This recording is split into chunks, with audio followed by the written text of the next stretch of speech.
జనసేన లేకపోతారని మళ్ళీ మొదలైంది. ఏం చెప్తుందా, నాకు ఆ పురాణాల్లో ఎన్నిసార్లు వాళ్ళు తన శైల పరీక్ష కోసం అగ్గిలో దుంకినారో లేదో తెలియదు, కానీ నేను ప్రతి 15 రోజులకి నిప్పులో దూకి బయటికి రావాల్సిన పరిస్థితి వస్తా ఉంది. నాకు అర్థం కాదు ఏంటంటే, బేసిక్గా నేను ఎప్పుడు చెప్తున్నాను, నేను వైఎస్ఆర్సీపీలో ఒక ఐడియాలజీ మీద వెళ్తున్నాను, దాంట్లో వేరేది ఏమి లేదు. ఆ ఐడియాలజీ ఏంది, అక్రాస్ ది వ్యవస్థలో జరుగుతున్న అన్ని విధానాలకు హీస్ గివింగ్ ఫైట్ చేస్తున్నాడు. చంద్రబాబు ఒక ఐడియాలజీ ఉంటుంది, జగన్మోహన్ రెడ్డి ఒక ఐడియాలజీ ఉంటుంది. జగన్మోహన్ రెడ్డి వైఎస్ఆర్, నేను వైఎస్ఆర్ ఫ్యామిలీతో 3 తరాల నుంచి నాకు అనుబంధం ఉంది. రాజారెడ్డితో, రాజశేఖర రెడ్డితో, జగన్మోహన్ రెడ్డితో 3 తరాలతో నాకు అనుబంధం ఉంది. So I'm saying with ideology ఇక్కడ ఇంపార్టెంట్ అంతే, దాంట్లో వేరేది ఏది లేదు. పవన్ కళ్యాణ్ అనే వ్యక్తికి ఇప్పటికీ కూడా తను ఏం చేయాలనుకుంటున్నాడు ఐడియాలజీ లేదు. తను 20 సీట్లు గెలిచచ్చు, రేపు ముఖ్యమంత్రి సీటుకు పోటీ పడవచ్చు, అన్నీ జరగచ్చు. బేసిక్ ఏంటంటే సిద్ధాంతాలు ఇంపార్టెంట్. ఆ సిద్ధాంతాల పరంగా ఎవరు నిలబడుతున్నారు అంటే, నేను జగన్మోహన్ రెడ్డి గారి యొక్క సిద్ధాంతాల మీద నేను నిలబడుతున్నాను. సరే, అది గెలుపు కావచ్చు, ఓటమి కావచ్చు, ఏదైనా కావచ్చు, నేను ఆయన సిద్ధాంతాల మీద నిలబడుతున్నాను. ఇప్పుడు ఎన్టీ రామారావు ఉన్నప్పుడు ఆయన కొన్ని సిద్ధాంతాలు, ఒక పార్టీ ఎస్టాబ్లిష్ చేసేదే కొన్ని సిద్ధాంతాలు. కాంగ్రెస్ వ్యతిరేక భావ సిద్ధాంతాలతో ఆ రోజు ఎన్టీ రామారావు పార్టీ పెట్టినాడు. దానికి వ్యతిరేకంగా ఆయన గ్రో అయితే వచ్చినాడు. అప్పటి వరకు జనతా పార్టీ ఉండేది, వాటి కాంపెన్సేటర్ ఆల్టర్నేట్గా వచ్చినాడు కాబట్టి అంత పెద్ద మ్యాండేట్ ఇవ్వడం జరిగింది. వితిన్ 6 నెలల్లో ఇచ్చినాడు. మొదట సినిమా గ్లామర్గా ఇవ్వడం జరిగింది, దానికి అది అనుకూలించడం జరిగింది. దాని తర్వాత రావడం జరిగింది. దాని తర్వాత ₹2 కిలో బియ్యం, అలాంటి కొన్ని వినూత్నమైన పథకాలు తీసుకొని రావడం. ₹2 కిలో బియ్యాన్ని ఎందుకు అంటారు? ఆ రోజు కాలంలో కేవలం రాగన్నము, జొన్నన్నము ఇలాంటివే తినేవాళ్ళు. పేదలు తెల్లన్నము తినాలి అంటే అది ఏంట్లో పండగలకో దీనికో మాత్రమే తినే టైంలో వచ్చి అది తీసుకొని రావడం. It's a change, revolutionary change.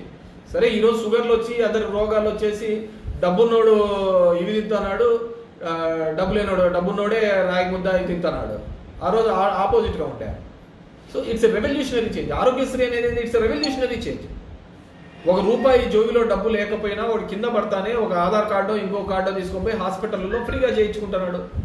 ఏదైనా కానీ గుండెకి బాగాలేదనుకుంటే ఇమీడియట్గా పోయి చేయించుకోండి. It's revolutionary. ఒక నమ్మకం, ఒక భరోసా ఇవ్వడం ఆ ప్రభుత్వం యొక్క బాధ్యత.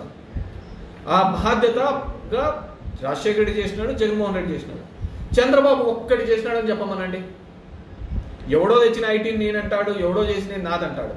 4 సంవత్సరాలు 4 టర్మ్స్ అయినాడు ముఖ్యమంత్రిగా ఆయన. ఇదే ఉమ్మడి ఆంధ్రప్రదేశ్లో కూడా ఉన్నాడు. ఈరోజు తెలంగాణకు, ఆంధ్రప్రదేశ్కు అసమానతలు ఉన్నాయి అంటే ఎందుకు కారణం చెప్పండి? 83 నుంచి గత 40 సంవత్సరాల నుంచి అసమానతలు ఉన్నాయి. ఇంకా ఇప్పుడిప్పుడే ఆంధ్రప్రదేశ్ డెవలప్ అవుతుందని ఎందుకు చెప్పుకోవాల్సిన దీని పరిస్థితిలో ఉన్నాము అంటే, అంతకుముందు ముఖ్యమంత్రులు చేయలేకపోవడం వల్లనే కదా. ఆ రోజే ఇన్ని పోర్ట్స్ కానీ, ఇన్ని కాలేజీలు కానీ ఇవన్నీ కూడా మిగతా ప్రాంతాల్లో కూడా డెవలప్ చేసి ఉంటే ఈ అసమానతలు ఉండేవి కాదు కదా. ఈ రాష్ట్రం విడిపోయి ఉండేది కూడా కాదు కదా. ఇప్పుడు కూడా పెద్ద తప్పు చేస్తున్నది అదే. అమరావతి అనే ఒకటే చోటనే మొత్తం పెట్టుబడులు తీసుకొని పెట్టడం అనే కార్యక్రమం చేస్తున్నారు. ఇప్పుడు మన అనంతపూర్కి ఎయిమ్స్ శాంక్షన్ అయిందండి, తీసుకుపోయి మంగళగిరిలో పెట్టినారు. ఏం అక్కడ విజయవాడ కానీ, గుంటూరు కానీ ఇలాంటి కార్పొరేట్ పెద్ద పెద్ద ఊర్లు లేవా? అక్కడ పెద్ద పెద్ద హాస్పిటల్స్ లేవా? ఏం అనంతపూర్లో పెట్టి ఉంటే అదే ఎయిమ్స్ కానీ హాస్పిటల్ కానీ పెట్టింటే ఎంత ఉపయోగపడి ఉండేది ఇక్కడ పేదవాళ్ళకు? అప్పుడున్న తెలుగుదేశంలో ఉన్నవాడు మాట్లాడలేకపోయినారు ఒక్కరు కూడా. ఈరోజు కూడా కిలోమీటర్ ₹52 కోట్లతో పిలుస్తున్నారు అమరావతి ప్రాంతంలో. అదే 3 కిలోమీటర్లు అంటే 150 కోట్లకు ప్రతి నియోజకవర్గంలోని ఇన్ఫ్రాస్ట్రక్చర్, రోడ్లు గీట్లు అన్నీ లేకోకుండా పోతా ఉంటాయి కదా. కొన్ని గ్రామాలకు రోడ్లు లేవని చెప్పేసి కొన్ని దానిలో చూపిస్తూ ఉంటారు తెలుగుదేశం వాళ్ళు మీద ఇదని. ఒకసారే కదా జగన్మోహన్ రెడ్డి అనేది, అంతకుముందంతా మీరే ఉన్నారు కదా. మరి ఆ గ్రామాలకు ఎందుకు రోడ్లు వేయలేకపోయినారు? నేను వచ్చినాక చెప్తా. ఓబులాన్పల్లి, మల్లాకాలవ ఇలాంటి గ్రామాలకు నేను వచ్చిన తర్వాత రోడ్లు వేయించిన సందర్భం. ఈ నియోజకవర్గంలో 80% అభివృద్ధి కార్యక్రమాలు కానీ, అభివృద్ధి యొక్క రుచి కానీ, ఇంకోటి కానీ ఏదైనా కానీ చూపించినాను అంటే అది నేను చేసినానని. కానీ ఎప్పుడు తెలుగుదేశంలో పార్టీనే కదా ఇక్కడ గెలిచినది. కేవలం 3 సార్లు కదా ఇంకొకరు గెలిచినది. ఇక్కడ 3 సార్లు కదా. దానికి ఇట్స్ డిపెండ్స్. మన సమాజంలో ఉన్న పరిస్థితులు ఈ విధంగా నడిచిపోతానే అంటే మనము మంచి అనుకోని చెడ్డం అనుకోని. ఈ దేశంలో రెండు రాజకీయాలు, ఒకటి కులపరమైన రాజకీయం, ఒకటి మతపరమైన రాజకీయాలే జరుగుతుంది. ఆ కులాల రాజకీయాలు జరిగినంత వరకు, ఆ మతాల రాజకీయం జరిగినంత వరకు ఈ దేశంలో ఉన్న కానీ ఇంకోటి కానీ పేపర్ల మీదే కనపడుతుంది తప్ప అభివృద్ధి సామాజికంగా ఆ పేదవానికి ఖచ్చితంగా ఫలాలు అనేది అందవు. ఎందుకంటే అందరికీ అర్థమైపోయింది, దేశం మీదకి యుద్ధం మీదకి వచ్చినప్పుడు కానీ ఒక యుద్ధం కానీ ఒక మతం కానీ ఈ రెండే అందరినీ ఏకం చేయగలుగుతారు. అది పైన బీజేపీకి బాగా అర్థమైంది కాబట్టి ఆ మతపరమైన రాజకీయాలే చేస్తున్నారు తప్ప వేరేదేం చేయటం లేదు. మనం వాళ్ళనేం అనేయట్లేదు. వాళ్ళేం బ్రిడ్జిలు కట్టిస్తాము, ఇంకోటి కట్టిస్తామని చెప్పటం లేదు కదా. గుడి కట్టిస్తున్నారు.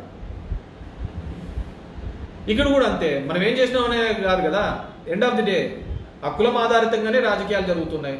మనం మంచి అనుకోని చెడు అనుకోని ఏదైనా కానీ మనం అందరం మాట్లాడచ్చు, చాలా నీతులు చెప్తూ ఉండొచ్చు. కానీ జరిగే ప్రతి రాజకీయం కానీ ప్రతి వ్యవహారం కానీ కులాల అనుగుణంగానే జరుగుతున్నాయి తప్ప ఈ దేశంలో మతాల అనుగుణంగా చెప్తున్నా ఇంకా వేరే విధంగా జరగటం లేదు. అదనే లేదు. ఆ విధంగా విభజిస్తానా పాలిస్తానా అంతే. నేను అంత నీట్గా చెప్తున్నాను. నేను ఐఎమ్ విత్ జగన్మోహన్ రెడ్డి, ఆయన భావజాలంతో పోతున్నా. ఇంకా పవన్ కళ్యాణ్కి ఒక భావజాలం అంటూ ఏంది లేదు కదా. ఇప్పుడు చంద్రబాబు నాయుడు తిరుమలలో కొవ్వు ఉంది అనే దబాతన సనాతిని అని చెప్పేసి వారం రోజులు హడావిడి చేసి అసలు కొవ్వే ఆడుంది, అది ఎట్లా చెప్పినావు, అది లేదంటున్నారు కదా అని చెప్పి చంద్రబాబుని ఏమని అన్నాడు? అయినా చెప్పు అనలేకపోయినాడు కదా. ఇప్పటికీ చంద్రబాబు చేతుల్లో పవన్ కళ్యాణ్ ఒక టూల్ లాగానే ఉన్నాడు. పప్పెట్ అంటారు, అలాగనే ప్రవర్తిస్తున్నాడు. చెప్పు, ఆ రోజు అంతగా గొడవ చేసి అంత హైరాణ చేసిన వాడు లేదు ఇది కొవ్వు లేదంటున్నారు, ఏది ఇది తేలేంత వరకు అని చెప్పేసి లేదు. తాత్కాలికం. మనకు కూడా అంతే. ఆ క్షణం బాగుంటే చాలు. అదే మనం అంటున్నాం కదా, మనం అనుకుంటాట కదా, నాలుగు మీద రుచి ఉంటుంది, అది నోట్లో పోయిన తర్వాత లోపల పోయిన తర్వాత దాని రుచి కూడా తెలియదు. ఆ సందర్భం బాగుందా లేదా అని అంతే. మనకు కూడా beautiful performance, Pawan is fighting for us అంతే. అది నిజమెంత, చంద్రబాబు చేసినది ఎంత, 40 ఏళ్ళగా రాజకీయంలో 4 సార్లు ముఖ్యమంత్రిగా ఉన్నప్పుడు ఈ రాష్ట్రానికి ఏం చేశాడు అని ఇప్పటికీ చెప్పలేదు. అప్పుడో కట్టిన హైటెక్ సిటీ చూపిస్తా అంటాడు, రింగ్ రోడ్ చూపిస్తా అంటాడు, అదే చూపిస్తున్నాడు తప్ప ఏం మిగతా అంత ఆంధ్రప్రదేశ్ కాదా ఆయన ముఖ్యమంత్రి ఉన్నప్పుడు ఎందుకు చేయలేకపోయినాడని చెప్పి ఎవడు అడగలేడు. ఆయన వచ్చేనే బాగుంటుంది, బాబు రావాలి అనే చెప్తాడు అనే చెప్తున్నారు.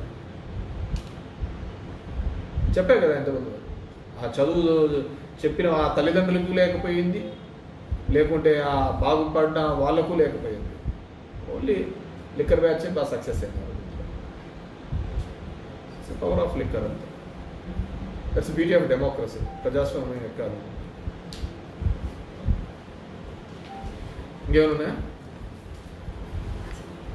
వైసీపీ పార్టీలో కీలక సభ్యుడిగా ఉన్న విజయసాయి రెడ్డి ఇట్లాంటి వాళ్ళ పెద్దలు కూడా రాజకీయాలకు దూరంగా ఉంటున్నారు. అది ఇలాంటి సమయంలో